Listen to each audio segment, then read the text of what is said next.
વિદ્યાર્થી મિત્રો, કેમ છો? મજામાં?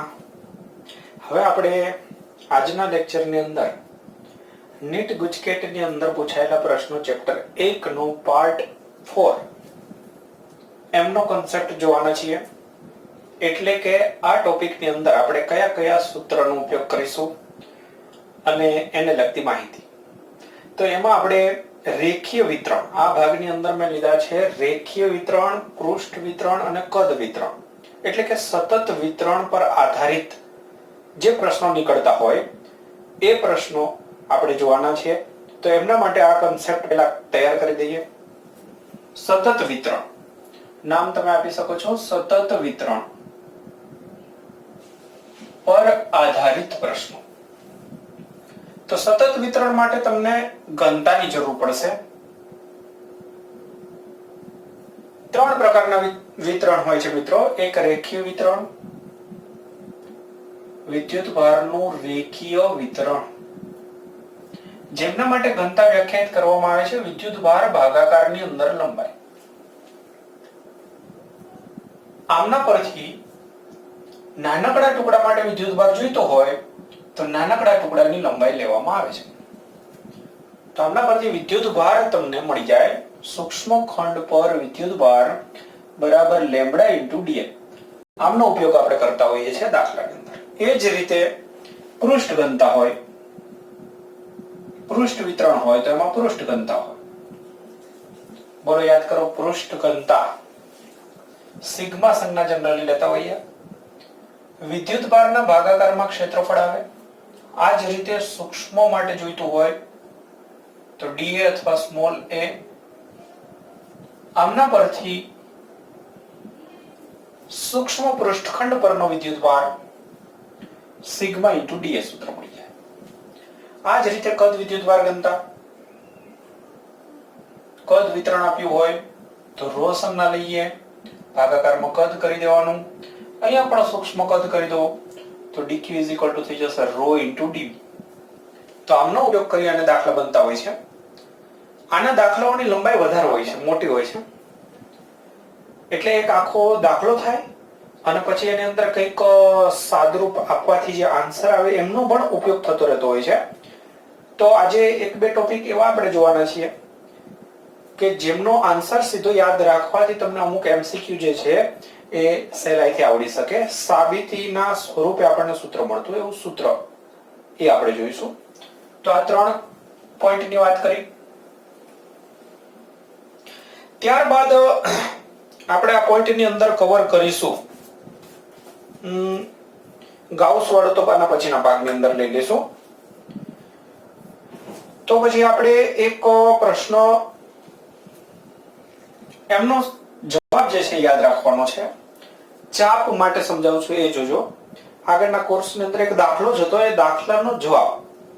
તો ચાપ એટલે રેખી ઘનતા આવે અને રેખી ઘનતા પરથી એમનો એક આન્સર જે હતો એ યાદ રાખવાનો છે. પણ એમની પરિસ્થિતિ ખબર હોવી જોઈએ, સમજણ ખબર હોવી જોઈએ. આ રીતે છે એની પરિસ્થિતિ. જો x અક્ષ, y અક્ષ. અહીંયા એક આપણને ચાપ આપી હોય, થીટા ખૂણો બનાવતી ચાપ, x અક્ષ સાથે થીટા ખૂણો બનાવતી ચાપ, અને આમના પર વિદ્યુતભારની ઘનતા આપી હોય રેખી ઘનતા. એટલે સમજો કહેવાનો મતલબ કે એમના પર વિદ્યુતભાર પથરાયેલો છે.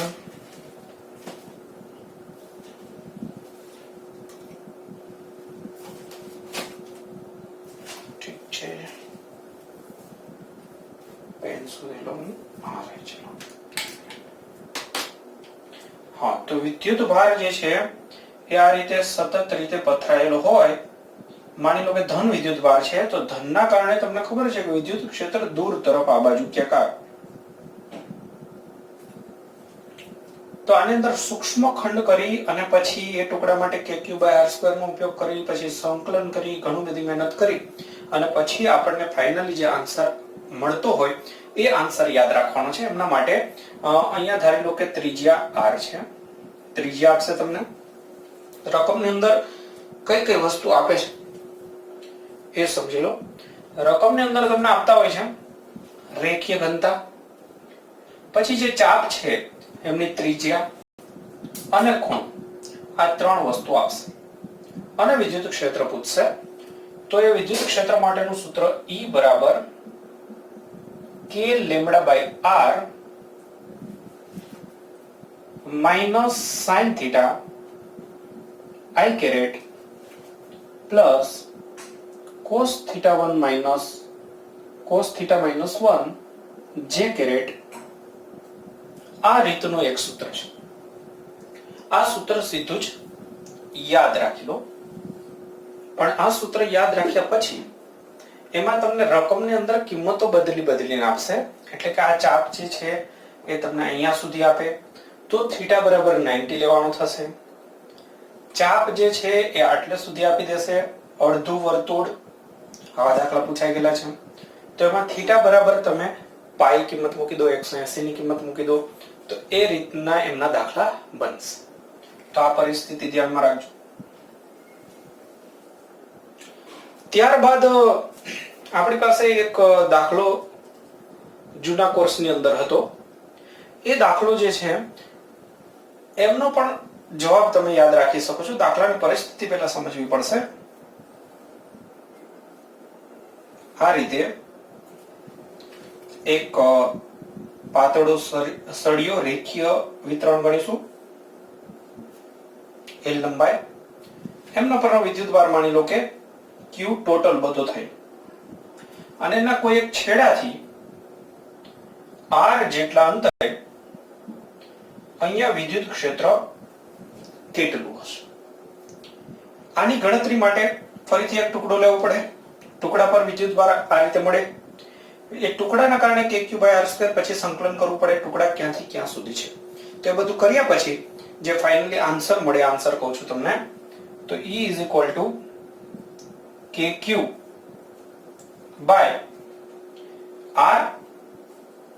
અને r + l. તો આ આન્સર યાદ રાખી દેવાનો છે. જો ખૂબ જ દૂરનું બિંદુ હોય તો આ એકદમ નાનકડું બની જાય, તો તમે l ને અવગણી દો, તો l નીકાળી દેશો તો kq/r² જવાબ થઈ જશે. બિંદુ વચ્ચે વિદ્યુતભાર જેવું થઈ જશે. તો આ સળિયા માટેનું છે, તો આ બી તમે યાદ રાખો. ત્યારબાદ એક વર્તુળ પર વિદ્યુતભારની રેખી ઘનતા થોડી બદલાતી જતી આપી હોય અને એને લગતો દાખલો બી છે એક, પણ એમાં પરિસ્થિતિ પ્રમાણે ચેન્જ થતું હોય, તો એ દાખલો હું તમને આગળ ક્વેશ્ચન જે આવશે MCQ એની અંદર જ ગણાવી દઈશ.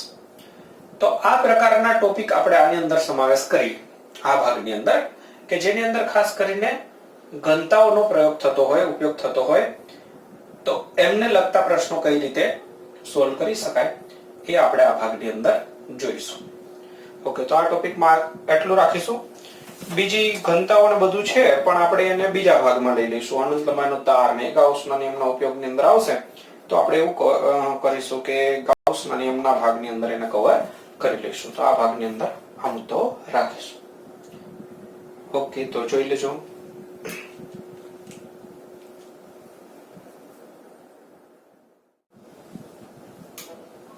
હા, તો વિદ્યાર્થી મિત્રો, અહીંયા તમારી સામે છે NEET 2000 ની અંદર પૂછાયેલો પ્રશ્ન.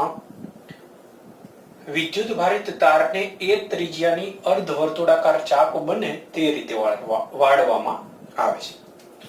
સમજો આ રીતે.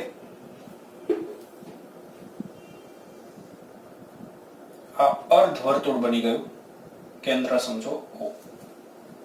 ત્રિજ્યા કઈ છે આપણને E. એકમ લંબાઈમાં વિદ્યુત ભાર એટલે રેખીય ઘનતા આપી દીધી છે લેમ્બડા. કેન્દ્ર પાસે વિદ્યુત ક્ષેત્રની તીવ્રતા શોધો. અહીંયા આપણે તીવ્રતા શોધવાની છે. તો મેં તમને કન્સેપ્ટની અંદર જે શીખવાડ્યું છે ચાપ માટેનું સૂત્ર, એ સૂત્રનો ઉપયોગ કરવાનો છે. E બરાબર k λ/r minus sine theta I caret plus cos theta minus 1 j caret આમનો ઉપયોગ કરીશું. આ સૂત્ર પ્રમાણે જો k અહીંયા 4πε0 નું સ્વરૂપ છે તો લખી દઈશું 4πε0 1/, લેમ્બડા ની જગ્યાએ લેમ્બડા ત્રિજ્યા આપણે r લીધી હતી એમની જગ્યાએ એ સંજ્ઞા આપી છે. થીટાની જગ્યાએ અહીંયા ચાપ જે છે ખૂણો બનાવે છે, x અક્ષ સાથેનો ખૂણો હતો, યાદ કરો. તો x અક્ષ સાથેનો જે ખૂણો બનશે એ બનશે 180. તો sin 180.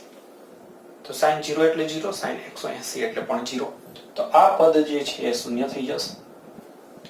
cos 180 એટલે -1 થાય અને અહીંયા પણ -1 છે.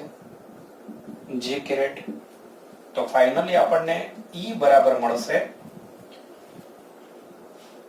λ/4πε0 a અને અહીંયા થશે -2 j કેરેટ.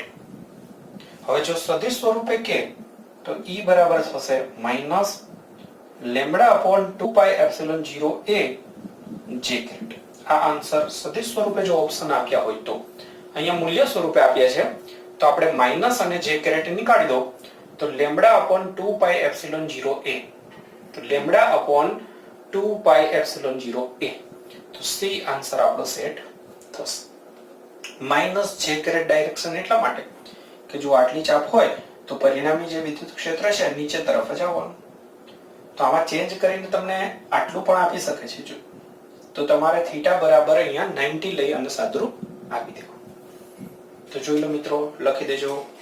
સારો એવો દાખલો, સૂત્ર યાદ રાખવું પડશે.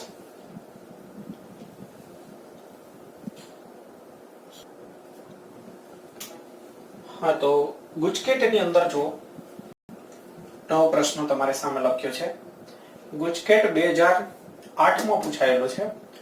એક ત્રિજ્યાના વર્તુળના પરિઘ પર રેખીય વિદ્યુતભારની ઘનતા લેમ્બડા બરાબર λ0 cos સ્ક્વેર થીટા છે. અહીંયા લેમ્બડા બરાબર λ0 cos સ્ક્વેર થીટા છે.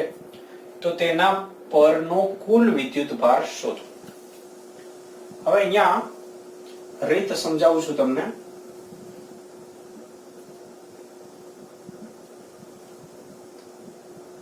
દેખો, આ વર્તુળ થઈ ગયું જેની ત્રિજ્યા આપણે કહી છે a. તો આ ત્રિજ્યા a. એમના પર વિદ્યુતભારની રેખીય ઘનતા આપી છે. આમાં જ તમને મેથડ જોવા મળશે કે ટુકડો લેવાનો, ટુકડા પર વિદ્યુતભાર શોધવાનો. તો ધારો કે આપણે અહીંયા એક સૂક્ષ્મ ખંડ લઈએ છીએ થીટા જેટલા ખૂણે. થીટા જેટલા ખૂણે એક નાનકડો ટુકડો અહીંયા પસંદ કરીએ છીએ. જો બહુ સરસ રીતે છે. અલગ અલગ કઈ રીતે પૂછાય એની અંદર એ બી સમજાઈશ. આ ટુકડો તમને દેખાય એટલે મોટો રાખ્યો છે, એકદમ સૂક્ષ્મ હશે. આ d થીટા જેટલો ખૂણો બનાવે છે. તો હવે તમારે આમના પરનો વિદ્યુતભાર જે હોય એ નક્કી કરી લેવાનો છે સૂક્ષ્મ ખંડ માટે. તો એમના માટે રેખીય ઘનતાનું સૂત્ર dq = λ × dl. આમનો ઉપયોગ કરવાનો. dl એટલે ટુકડાની લંબાઈ. હવે ટુકડાની લંબાઈ કઈ રીતે શોધવી? તો આપણી પાસે સૂત્ર છે, યાદ કરો કે ખૂણો બરાબર ચાપ ભાગાકારમાં ત્રિજ્યા. યાદ આવે છે સૂત્ર? તો આ સૂત્ર પ્રમાણે ચાપ એટલે કે આ લંબાઈ, ચાપ એટલે કે આ લંબાઈ dl, ખૂણો એટલે d થીટા. તો જો d થીટા, ચાપ એટલે dl અને ત્રિજ્યા થશે a. તો આમના પરથી dl બરાબર મળી જશે a d થીટા. તો dq = થઈ ગયું લેમ્બડા ની જગ્યાએ આપણા સૂત્ર λ0 cos સ્ક્વેર થીટા અને dl ના સ્થાને આપણે લખીશું a d થીટા. તો જો આ ટુકડા પરનો વિદ્યુતભાર મળી. આ જ મેથડ છે. વિતરણના દાખલાઓની મેથડ આ જ છે. મેથડ ખ્યાલ આવે એટલે શીખવાડું છું. હવે એક ટુકડા માટે મળે પછી આખા માટે સંકલન કરવાનું. સંકલનની અંદર આપણે લિમિટ મૂકવી પડે. પહેલો ટુકડો અહીંયાથી સ્ટાર્ટ કરીશું, પછી બીજો, ત્રીજો, ચોથો, આ રીતે આખું રાઉન્ડ ફરીશું. તો 0 ખૂણો છે, ખૂણાના સંદર્ભમાં છે, તો થીટા બરાબર 0 થી સ્ટાર્ટ થશે અને પાછા આવશો એટલે 2π સુધી સંકલન કરવાનું થશે. તો આ લિમિટ ખબર પડવી જોઈએ બીજા સ્ટેપની અંદર.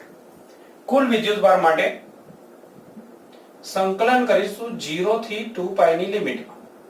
સંકલન કરીશું કોનું? dq નું. એટલે કે λ0 a આગળ લઈ લઉં છું cos સ્ક્વેર d થીટા. તો q બરાબર થશે લેમ્બડા 0 ને એ અચળ છે એટલે સંકલન ની અંદર રહેશે cos square theta d theta. અને લિમિટ આપીશું 0 થી 2 પાઈ. ઓકે, હવે અહીંયા હું તમને સમજાવું છું આનું સંકલન હાલ, પછી તમારે આનું સંકલન યાદ રાખી દેવાનું. જો કઈ કઈ વસ્તુનું સંકલન યાદ રાખવાનું છે કહી દો, તો આ પ્રમાણેના ફેરફાર વાળા પ્રશ્નો પૂછાય તો બી તમને આવડી જાય. 0 થી 2 પાઈ ની લિમિટમાં cos સ્ક્વેર થીટા હોય તો પાઈ, સાથે સાથે sin સ્ક્વેર થીટા હોય તો પણ પાઈ, ખાલી cos થીટા હોય તો 0 અને sin થીટા હોય તો 0. બસ આ તો બહુ થઈ ગયું, વધારે પડતું ફિઝિક્સ માટે આટલું બહુ થઈ ગયું. તો આ તમે જો ડાયરેક્ટ યાદ રાખી દો છો તો સીધો જ આનો આન્સર થઈ જશે q લેમ્બડા 0 a અને પાઈ. સાબિતી હમણાં સમજાવું છું, પણ ડાયરેક્ટ પહેલા આટલું જોઈ લો. તો લેમ્બડા 0 a અને પાઈ, તો એવો આપણો ઓપ્શન છે લેમ્બડા 0 a અને પાઈ. હવે cos સ્ક્વેર થીટાની કે sin સ્ક્વેર થીટાની કિંમત સંકલનમાં પાઈ કઈ રીતે આવે એ એક વખત જાણવા માટે થઈને સમજી લો. તો એમના માટે આટલે સુધી તો ખ્યાલ આવી ગયો. હવે હું તમને આ ખાલી આનું સંકલન સમજાવું છું. તો એ સંકલન સમજવા માટે એક સૂત્ર તમને યાદ હોવું જોઈએ કે cos square theta is equal two થાય 1 પ્લસ cos 2 થીટા બાય 2 અને sin સ્ક્વેર ની અંદર અહીંયા માઈનસ આવી જાય, ખાલી અહીંયા માઈનસ આવી જાય. એ સૂત્રનો આપણે અહીંયા ઉપયોગ કરવાનો થાય. તો જો આ જે છે એ પદ એને હું x નામ આપી દઉં, તો અહીંયા હું x માટે સંકલન કરું છું 0 થી 2 પાઈ ની અંદર cos સ્ક્વેર ની જગ્યાએ લખીશ 1 પ્લસ cos 2 થીટા બાય 2 અને d થીટા સંકલન ની અંદર પાછળ. હવે જો અહીંયા જે 2 છે એને બહાર નીકાળી દઉં છું, 1/2 નું 2 બહાર નીકાળી દઉં અને આ d થીટા ને આપી દઉં સંકલન ની અંદર. તો d theta plus cos 2 theta d theta થયું. આ રીતે 2 મેં બહાર નીકાળી દીધા, d થીટા વડે ગુણાકાર કરી દીધો, બીજું કંઈ કર્યું નથી. હવે સંકલન કરું છું 2 એમનેમ જ બહાર, સોરી છેદમાં છે. હવે d થીટા નું સંકલન થાય થીટા પ્લસ ના પ્લસ, cos થીટા નું સંકલન યાદ રાખવાનું sin થીટા થાય. cos થીટા ખાલી હોય તો sin થીટા, પણ 2 થીટા છે એટલે 2 થીટા નું વિકલન કરવું પડે અને છેદમાં લખવું પડે. તો 2 થીટા નું વિકલન થાય 2 અચળ અને થીટા નું 1 એટલે 2 થાય, એ છેદમાં લખવું પડે. તો આ થયું સંકલન જેની લિમિટ છે 0 થી 2 પાઈ. ત્યારબાદ આપણે લિમિટ આપવાની હોય તો અહીંયા 1/2 લિમિટ ની અંદર પહેલા અપર લિમિટ લખવાની હોય 2 પાઈ, અહીંયા બી 2 પાઈ મૂકવાના એટલે sin 4 પાઈ થઈ જશે. ભાગાકારમાં 2 આપણે 2 પાઈ આ બંને જગ્યાએ લખી દીધા. પછી માઈનસ કરીને 0 લખવાનું, તો માઈનસ કરીને 0 લખીશું એટલે અહીંયા 0, પછી માઈનસ કરીને આમાં બી sin 0 અહીંયા કરવાનું. ઓકે, તો બસ હવે આનું ફાઇનલ સ્ટેપ જે છે એનું સાદુરૂપ આપી દેવાનું. 2 પાઈ પ્લસ sin n પાઈ કોઈ પણ સ્વરૂપ હોય એટલે એનો જવાબ 0 આવે. અહીંયા પણ 0 છે અને sin 0 એટલે પણ 0. તો જોઈ લો, હવે અહીંયા 2 પાઈ રહ્યા, 2 કેન્સલ, તો આન્સર આવી ગયો પાઈ. તો આ મેં તમને cos સ્ક્વેર માટે સમજાવ્યું. cos સ્ક્વેર હતું એ sin સ્ક્વેર નો આ જ રીતે પાઈ થાય, sin અને cos નું 0 થઈ જાય. તો આ રીતે આપણે મેથડ નો ઉપયોગ પણ કરી લીધો. જોઈ લો,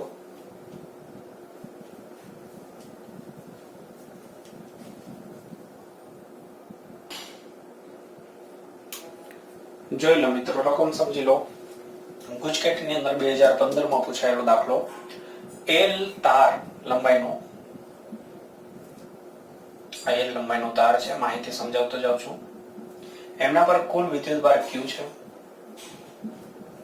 એના એક છેડેથી r જેટલા અંતરે, અહીંયા સમજી લો r જેટલા અંતરે p બિંદુ પાસે એક q વિદ્યુતભાર પડેલો છે, તો એમના પર લાગતા બળનું મૂલ્ય આપણે શોધવાનું છે. આના પર બધે વિદ્યુતભાર છે. તો આમના માટે મેં કન્સેપ્ટની અંદર સૂત્ર કહી દીધું કે સંકલનથી એક સૂત્ર મળે, એ સૂત્ર યાદ રાખવાનું છે. આમના કારણે વિદ્યુત ક્ષેત્રનું સૂત્ર છે આપણી પાસે E બરાબર K, પછી આમના પરનો વિદ્યુતભાર ભાગાકારની અંદર તારના છેડાથી અંતર અને કૌંસની અંદર L અને R નો સરવાળો. તો આ સૂત્ર યાદ રાખવાનું છે. પણ એ વિદ્યુત ક્ષેત્રનું છે કે આ તારના કારણે, સળિયાના કારણે અહીંયા વિદ્યુત ક્ષેત્ર. પણ પ્રશ્ન કર્યો છે કે આ Q પર લાગતું બળ, તો બહુ સિમ્પલ છે. Q પર બળ જોઈતું હોય તો F બરાબર Q ઇન્ટુ ત્યાંનું વિદ્યુત ક્ષેત્ર લખી દો. મતલબ કે આ સૂત્રની અંદર સ્મોલ q વડે વધારાનો ગુણાકાર કરવાનો થાય તો આપણને k q અને અહીંયા સ્મોલ q વડે ગુણાકાર કરી દઈએ તો ફાઇનલ આન્સર મળી જશે. તો દેખો એક ઓપ્શન આપણને આપ્યો છે ડી ઓપ્શન. તો અહીંયા આ સૂત્ર આવડતું હોય તો અડધી મિનિટનો જ દાખલો છે, જોઈ લો અને સૂત્ર યાદ કરો.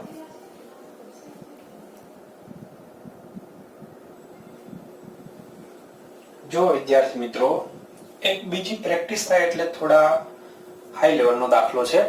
ગુજકેટ અને નીટ માટે આમ જોવા જઈએ તો પૂછવાની શક્યતા ઓછી છે, પણ ક્યારેક જ્યારે નીટની અંદર ને ગુજકેટની અંદર અઘરા જે દાખલાઓ પૂછાય છે, એકાદ બે ગુજકેટમાં અને નીટની અંદર 4-5, એમની અંદર આ લેવલનો દાખલો આવી શકે. તો જે ડબલ ની અંદર પૂછાયો છે મેથડ સમજાવું છું. એટલે આ પ્રકારે રેખી ઘનતાની જગ્યાએ કદ ઘનતાની પણ પ્રેક્ટિસ થઈ જાય એટલા માટે. એક ઘન ગોળાની ત્રિજ્યા કેપિટલ R છે અને એમના પર વિદ્યુત ભાર, કુલ વિદ્યુત ભાર કેપિટલ Q છે. પણ વિદ્યુત ભારની જે ઘનતા હોય એ વિચિત્ર છે. જો વિદ્યુત ભારની ઘનતામાં જોશો તમે તો અહીંયા સ્મોલ r છે. સ્મોલ r એ કેન્દ્રથી અંતર છે. તો કેન્દ્રથી અંતર સાથે ઘનતા બદલાતી જાય છે. તો આ બદલાતી ઘનતાનો દાખલો કહેવાય જે થોડો અઘરો થાય. આ સૂત્ર અનુસાર બદલાય છે. તો તેના કેન્દ્રથી r1 જેટલા અંતરે કોઈ એક બિંદુ હોય તો ત્યાં વિદ્યુત ક્ષેત્ર શોધો. આ પ્રમાણેની માહિતી છે. તો જો બરાબર ધ્યાન દેજો તો ખ્યાલ આવશે. અહીંયા આપણે એક ગોળો આખો વિચારીએ. ગોળાની ત્રિજ્યા જે છે એ કેપિટલ R છે, પણ આપણે એટલે બધે નથી જવાનું. આપણે r1 અંતરે અંદરના બિંદુ માટે લખી આપ્યું છે અંદર. તો r1 જેટલા અંતરે જવું છે. માન લો કે આ અંતર r1, અહીંયાથી આટલું r1.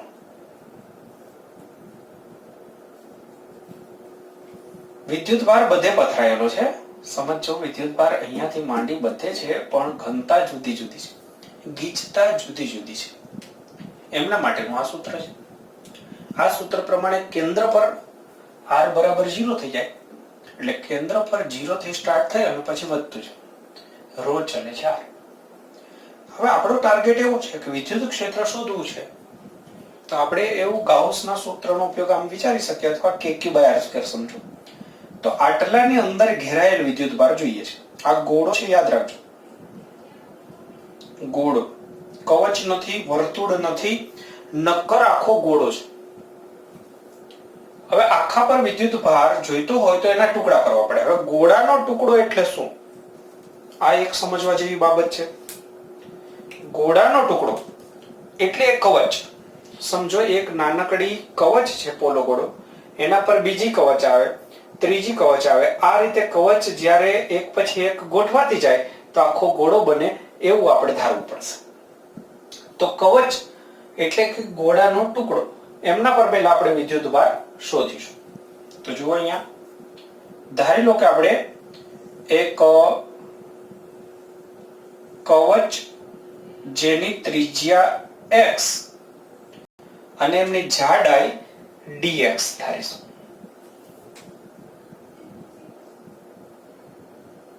dx બરાબર ધ્યાન દેજો તો જ ખ્યાલ આવશે. આ કવચ એટલે આ ગોળાનો ટુકડો કહેવાય. તો એ ટુકડા પર આપણે વિદ્યુતભાર જોઈએ છે. આટલા ટુકડા પર વિદ્યુત ભાર જોઈએ છે તો હમણાં જે રેખી ઘનતા હતી તો શું કરતા હતા લેમ્બડા dl, તો અહીંયા કદ ઘનતા હોય તો આપણે રો ઇન્ટુ ડીવી કરવું પડે, આ સૂત્રનો ઉપયોગ કરવો પડે. રો ઘનતા અચળ હોત તો ઠીક હતું, આગળના દાખલાની અંદર અચળ હતું તો સહેલું થઈ જતું હતું. અહીંયા ચેન્જ છે તો આપણે ઘનતા જે છે આ સૂત્ર મૂકીશું, q pi r raise to 4. r એટલે કેન્દ્રથી અંતર, તો આપણે ઘનતા જે જોઈએ છે એ x જેટલા અંતરે જે કવચ છે એમના માટે જોઈએ છે, એટલે અહીંયા x ગોઠવવાનું. જો આ ચેન્જીસ થઈ જાય, બદલાય છે એટલે. અને dv એટલે કદ, તો કવચનું કદ બી વિચિત્ર છે. આનું કદ જોઈતું હોય, કદનું સૂત્ર શું, તો લંબાઈ ગુણાકારની અંદર પહોળાઈ ગુણાકારની અંદર ઊંચાઈ અથવા જાડાઈ. તો દેખો લંબાઈ, પહોળાઈ અને જાડાઈ એ 3 પરિમાણ આવે. કદની અંદર મીટર ઘન તો એકમ આવવું જોઈએ. તો કવચ માટે કદ કેટલું ગણાય, કવચનું ક્ષેત્રફળ નામ સાંભળ્યું હોય આપણે, કવચનું ક્ષેત્રફળ. તો ક્ષેત્રફળનું સૂત્ર આવડે, કવચ માટે ક્ષેત્રફળનું સૂત્ર શું થાય 4πr². તો એ ક્ષેત્રફળમાં લંબાઈ પહોળાઈ આવી ગઈ એવું સમજો. તો લંબાઈ પહોળાઈની જગ્યાએ આપણે ક્ષેત્રફળ લઈ લઈશું. તો 2 પરિમાણ આવી ગયા લંબાઈ પહોળાઈના, અને હવે જાડાઈ લઈ લો. જાડાઈ છે એની dx. તો આ સૂત્ર યાદ રાખજો, કદ માટે કવચનું કદ જોઈતું હોય તો એનું ક્ષેત્રફળ ગુણાકારમાં જાડાઈ. તો ક્ષેત્રફળ છે આપણી પાસે 4πr² સૂત્રનો ઉપયોગ કરો એટલે 4πx², અને જાડાઈ dx. તો આ કન્સેપ્ટ બરાબર ખબર પડવી જોઈએ. તો આનો ઉપયોગ અહીંયા કરીશું 4πx² dx. દેખો ત્યારબાદ હવે આનું કંઈક સાદુરૂપ થતું હોય તો કરી દો. તો સાદુરૂપની અંદર આપણે પાઈ કેન્સલ કરી શકીએ છીએ, બસ બીજું તો કંઈ x ગોઠવણી કરી દઈએ. q r રેઝ ટુ 4, અહીંયા 4 લઈ લઈએ, અને x³ dx. બસ થઈ ગયો વિદ્યુતભાર. કવચ પરનો વિદ્યુતભાર થઈ ગયો. તો દેખો થોડા સ્ટેપ તમે જુઓ તો પહેલા કરતા અઘરા થાય છે. મેથડ એની જ છે. હવે આપણે કુલ વિદ્યુતભાર જોઈતો હોય તો સંકલન કરીશું. કુલ વિદ્યુતભાર માટે આપણે સંકલન કરવાનું છે. તો દેખો કુલ વિદ્યુતભાર q બરાબર સંકલન કોનું સંકલન dq નું. હવે સંકલન કરતા હોઈએ તો સંકલનની લિમિટ મૂકવી પડે. તો પહેલી કવચ ક્યાંથી સ્ટાર્ટ થાય અને ક્યાં પૂરી થાય. તો પહેલી કવચ જે છે નાનામાં નાની કવચ અહીંયાથી સ્ટાર્ટ થાય એટલે 0 થી સ્ટાર્ટ થાય અને કેપિટલ R સુધી જાય, પણ આપણને અહીંયા સુધી જ પૂછ્યું છે, એ તો ત્યાં જ પૂછશે. કેમ કે કેપિટલ R સુધી જાય તો કુલ વિદ્યુતભાર આવી જાય, તો ગણતરી ક્યાં કરવાની જરૂર, કુલ વિદ્યુતભાર ડાયરેક્ટ આપણને મળી જાય q. એટલે આપણને અધવચ્ચે પૂછ્યું છે. તો લિમિટ બનશે 0 થી માંડીને છેલ્લી કવચ અહીંયા આપણને R1 કહ્યું હોય તો R1 સુધી, 0 થી R1. દેખો હવે આની અંદર આ બધી કિંમત મૂકવાની છે. એમાં અચળ હોય બહાર નીકાળી દઈશું. તો 4 કેપિટલ Q અચળ, કેપિટલ R અચળ કહેવાય, x ચલ થાય, x ની કિંમત બદલાતી રહે. તો x ને આપણે સંકલનમાં રાખીશું, x નો ઘન dx, 0 થી R1 સુધી. દેખો હવે આગળ q બરાબર q, આમને q ડેશ જેવું કંઈક નામ આપી દે કારણ કે કેપિટલ Q આખા માટે છે. તો q dash is equal to 4q r raise to 4.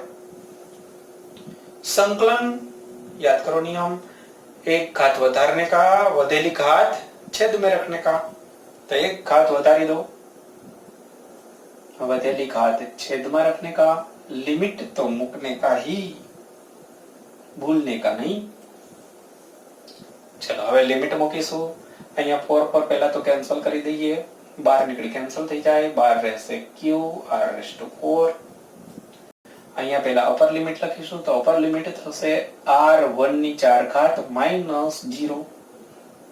તો આપણને ફાઇનલ વિદ્યુત ભાર મળ્યો છે. જો મિત્રો બહુ ખુશ ના થશો કે દાખલો પૂરો થઈ ગયો, આ વિદ્યુત ભાર મળ્યો છે.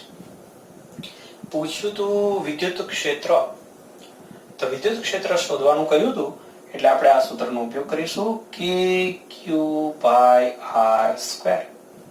જ્યાં આગળ પૂછ્યું છે ત્યાં આગળનું અંતર r1 લખ્યું મેં. આની અંદર કિંમતો ગોઠવી દઈએ તો બરાબર ના બરાબર k ની જગ્યાએ આપણે k નું સ્વરૂપ નથી એટલે 1/4πε0 નું સ્વરૂપ રાખીશું. k ની જગ્યાએ ભાગાકારમાં r1 સ્ક્વેર બી અહીંયા લખી દઉં છું. ગુણાકારની અંદર q' ની કિંમત qr1/4 તો દેખો મિત્રો, હવે ફાઇનલી આપણને કંઈક મળું એવું થઈ રહ્યું છે. તો એ શું મળે છે જુઓ, ઉપર q રહેશે, r1 ની 2 ઘાત રહેશે, પછી 4πε0 અને r ની 4 ઘાત. તો આ આપણને વિદ્યુત ક્ષેત્ર મળે છે. તો ઓપ્શન ચેક કરો કઈ મળે છે કે નહીં. qr1² 4π લખતા પહેલામાં જ આપણો મેળ આવી ગયો છે. તો આ મળી ગયું વિદ્યુત ક્ષેત્ર. બીજો દાખલો જો કોઈ મિત્રોએ ટ્રાય કરવો હોય તો એ પ્રકારનો દાખલો જે છે એ હું તમને રકમ કહું છું, તમે ટ્રાય કરી શકશો. આમાં ખાલી ઘનતા ચેન્જ કરવાની છે. ટ્રાય ઘનતા તમારે લેવાની છે. એક દાખલો એમાં જ પૂછાયેલો છે 5/4 અને r/r અને r1 અથવા r અંતરે તમારે ફરીથી આ જ મેથડ, ખાલી જે અહીંયા ઘનતા આપણે લખી હતી એ ઘનતા ચેન્જ કરી દેવાની, એની જગ્યાએ આ ઘનતા લખવાની. એમાં r ની જગ્યાએ ફરીથી x કરી દેવાનું. અહીંયા જે રીતે કર્યું હતું એ રીતે તમે એની ગણતરી કરશો તો આ થઈ જશે દાખલો JEE એટલે કે IEEE પહેલા નામ હતું એ 2010 નો દાખલો થઈ જશે. અને એમનો આન્સર બી કહી દો જો કોઈ ગણે તો. એમનો આન્સર બને છે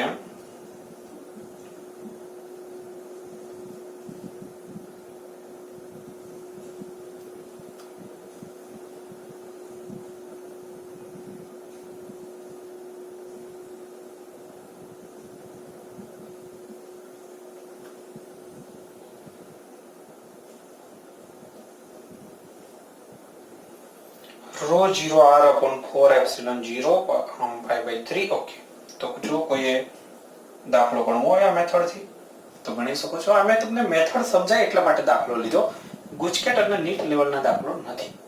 પણ આ મેથડ સમજાય કે વિદ્યુતભારનું વિતરણ આપ્યું હોય તો એમના પરથી કઈ રીતે આપણે ગણતરી, ઘનતા આપી હોય તો કઈ રીતે ગણતરી થાય. ઓકે, તો જોઈ લો બરાબર.